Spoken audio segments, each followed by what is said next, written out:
All right, Todd Billin back at it with another position you breakdown. This time looking at wide receiver university. And obviously we're going to have to do my top billing rank of importance here for people who may be new. This is some shit that I established a long time ago, so it has nothing to do with a specific school or trying to make some school look better. This takes the guesswork out of it. It takes the opinion out of it and everything like that. This is strictly facts right here, right? So my number one is MVPs. You get the most love right there for MVPs. You got to give love to someone who can produce an MVP from their school. Below that will be All-Pro. How many All-Pros do you have total? Not the total number of All-Pros one person has. It's the total number of All-Pros one school has. Same thing with Pro Bowl, just like All-Pro, but it's below that, right? All-Pro and MVP, to me, that signifies you're at the top of your game. We've seen some suspect Pro Bowls and stuff like that.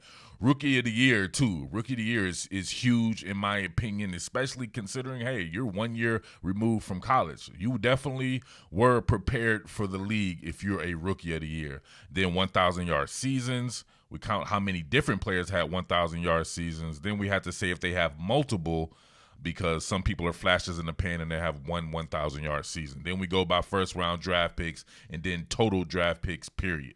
Position U changes every 5 to 10 seasons. Man, I mean, you try to tell me that's stupid or whatever like that. Nobody wants to respond to this. I want someone right now in the comment section respond to this. Is USC quarterback university? It had Carson Palmer as a number 1 pick, Matt Leinart as a top 10 pick, Mark Sanchez as a top 10 pick, then had followed with Mike Barkley, who was a highly touted player. But somehow nobody calls USC quarterback U. You know why? Because most of those guys were busts. Actually, all of those guys were busts except for Carson Palmer, and Carson Palmer wasn't otherworldly or anything like that. But, hey, when it's not your team, you want to try that shit, but nobody will call USC quarterback U, all right? So let's get to it. What more can I say? Top billing. All right, you know we have to get through the prelims before we get to the co-feature in the main event. So I have to eliminate a few teams, and by doing so, we can really establish some clarity here. Now, I know Ohio State fans are going to run up here because I feel like they're going to always run it up in here and question should they be on there or not. And I'm sorry, going back since 2010, Ohio State does not have a chance at this. Although I will say this, one of the things I forgot to mention was having an icon that all the kids can look up to right now. Ohio State has that. It probably has the best wide receiver in all of the NFL. It's arguable. There's no doubt about that. He was actually just named in the top 100. He was the best wide receiver in the NFL, and that is Michael Thomas. He was drafted in 2016. But going back since 2010, DeVere Posey, sorry, didn't work out. Liked him in college, though. Evan Spencer, same thing. Neither one of these guys were first-round picks either to add to that, so that doesn't count. Then you get here to Braxton Miller, changed his position, got him to a 3rd round. That's pretty cool, but do you have the skills to maintain that in the NFL? He did not. He's already out of the league, and he was drafted just in 2016. Michael Thomas, icon, everything you want to think of. Just by looking at here, already 3-time Pro Bowler, 2-time All-Pro in the Offensive Player of the Year.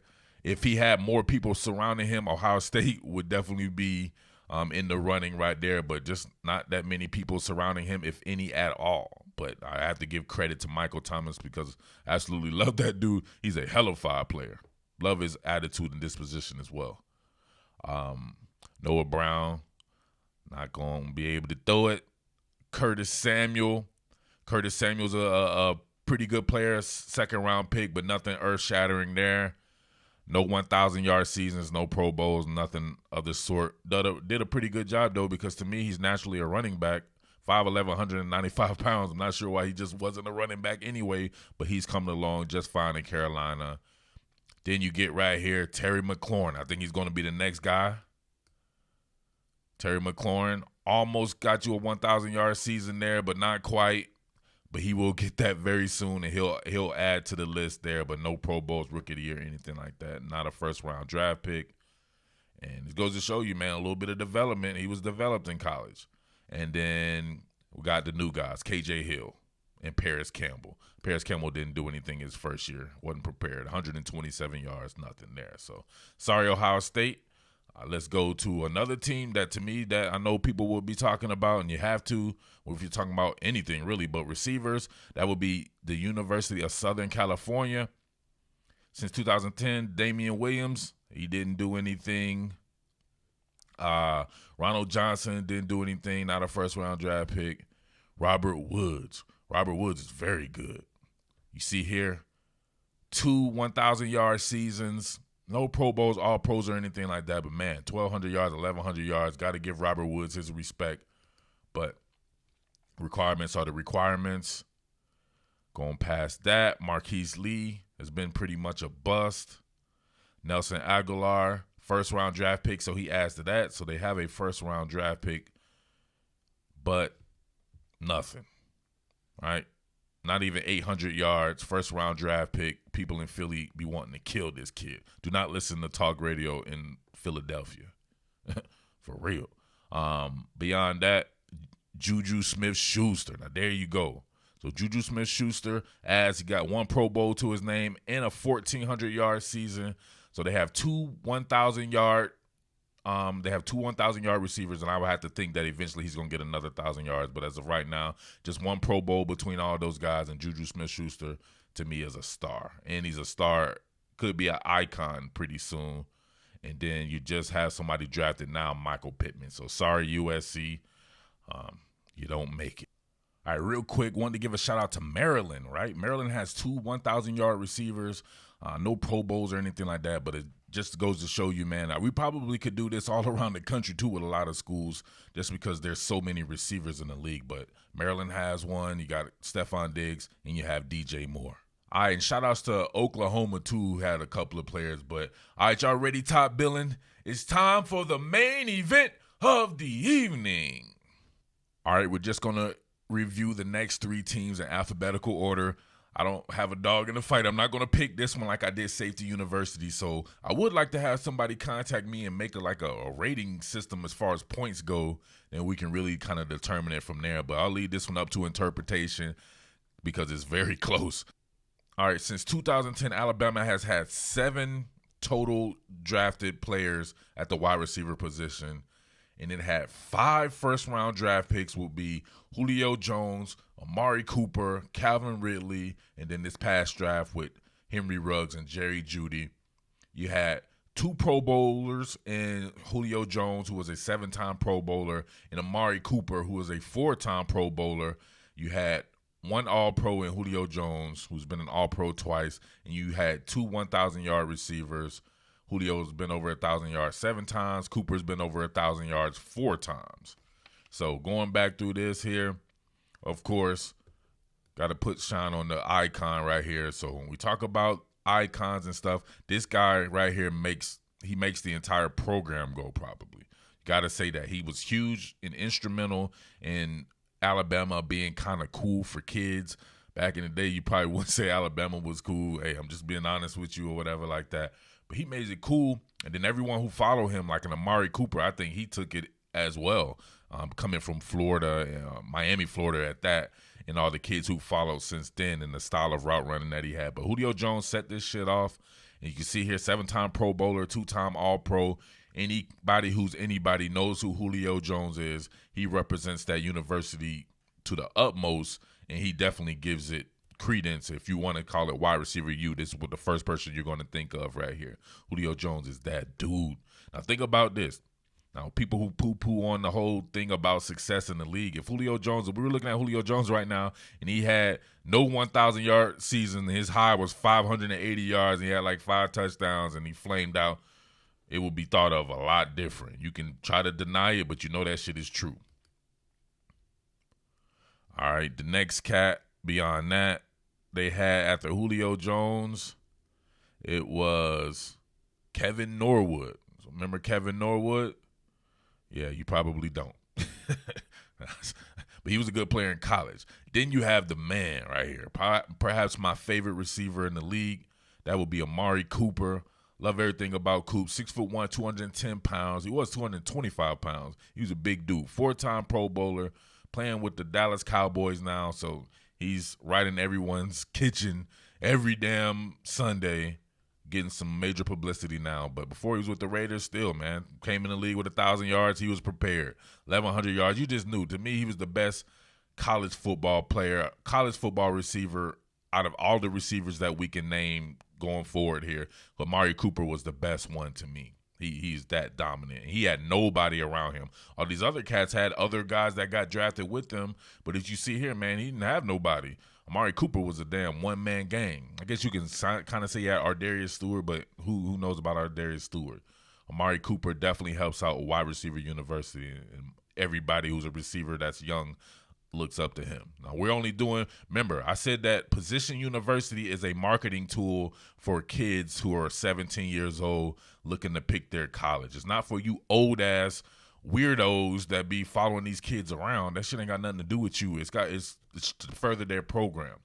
Now, if you're a regular college, are you going to tout that guys just graduate from your college? If you're an Ivy League team, no, not at all. You're going to talk about how great they do when they leave your program. This is no different, right? You're going to talk about your Fortune 500 guys and stuff like that. So beyond Coop, it was Darius Stewart. Like I said before, was a third-round draft pick. He flamed out super quick.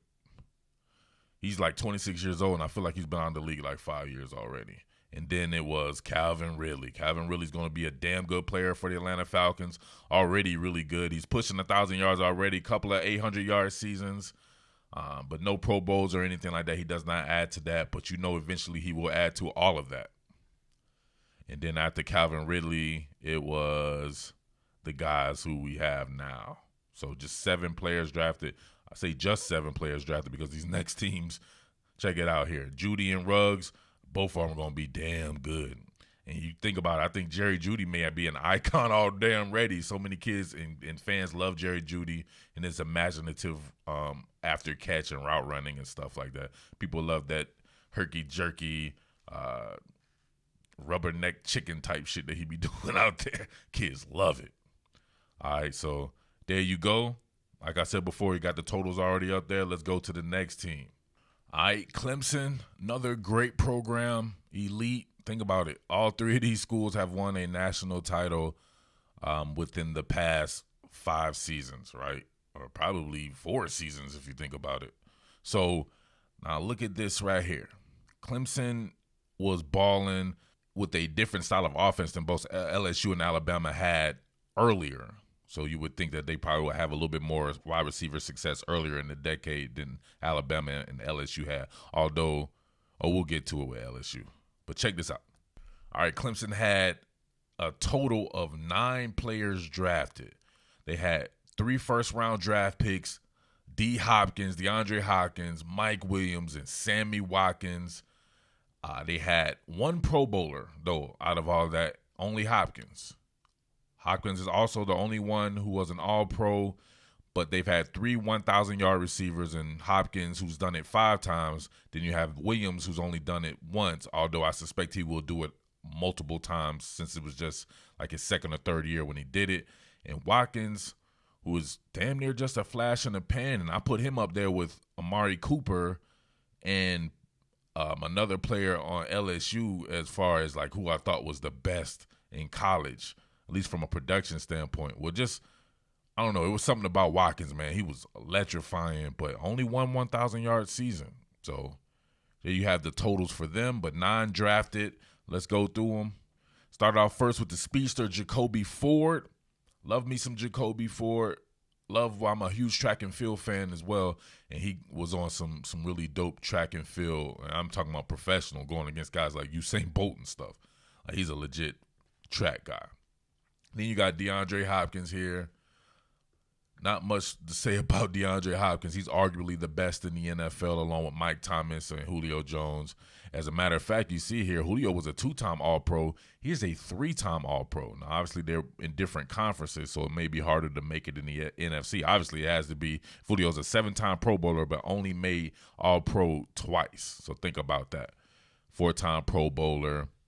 Been over 1,000 yards 5 times, almost made it. He's done that. He did that with various quarterbacks, too, until he got Deshaun Watson. And now he's never had a proper veteran quarterback. Now he still doesn't have a proper veteran quarterback because he got traded to the Cardinals, and he'll be with a second-year man in Kyler Murray, although Kyler Murray can toss that thing, balls. So DeAndre Hopkins, he's an icon. All the kids know about him. Definitely got to put him in the icon status. All right, after DeAndre Hopkins, after DeAndre Hopkins, then you went with Martavis Bryant. Oh, man, Martavis Bryant was the damn truth, man. Tell you what, man, can't be a knucklehead because to me, he's arguably as talented as any one of these dudes, and he was probably the fastest out of all these cats, at least him and Watkins. And he's 6'4", 210 pounds or something like that. So, but he was a 4th-round draft pick. Sammy Watkins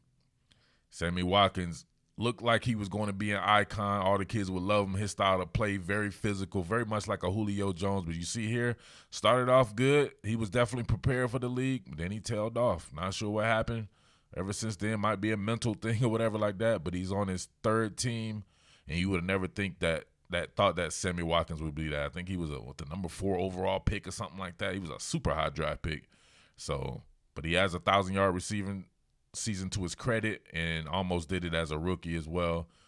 I don't know. He's only 27 years old. Maybe he can catch fire, but he's on a deep-ass team in Kansas City, so he may never be a 1,000-yard receiver again. But stranger things have happened. But from a talent standpoint, man, you can't tell me he wasn't up there with the best of them. Sammy Watkins is that dude, but, hey, he asked for the 1,000 yards in the 1st-round draft pick, though, for this particular segment. Then you go to a guy like Sharon Peak. I'm a big Clemson guy. I don't remember Sharon Peak like that, though. Mike Williams, big Mike Williams. I like Mike Williams a lot. Yep, his 3rd year, he became a 1,000-yard receiver, averaging 20 yards per catch. The guy can straight run. 6'4", 220, 1,000-yard receiver. No Pro Bowls or anything like that, but he was a number 7 overall draft pick, so he added, like I said before, to that 1st-round draft pick status, Big Mike Williams. The new Big Mike Williams. The original Big Mike Williams was my guy from Southern California. Then after that, you got Ray McLeod, was a 6th-round draft pick. He ain't do nothing. Hunter Renfro was in college for 40 years. Look at him. He old as hell. 40 years, and he had a 600-yard season to begin his rookie year. I think he's actually going to be very good in the pros. He was damn good in college. Uncoverable. Hunter Renfro is a very good player. I had to point that out. Beyond that, then you get to the recently drafted T. Higgins. Wasn't a 1st-round pick, but almost probably should have been. T. Higgins was that dude. So there you have it for Clemson.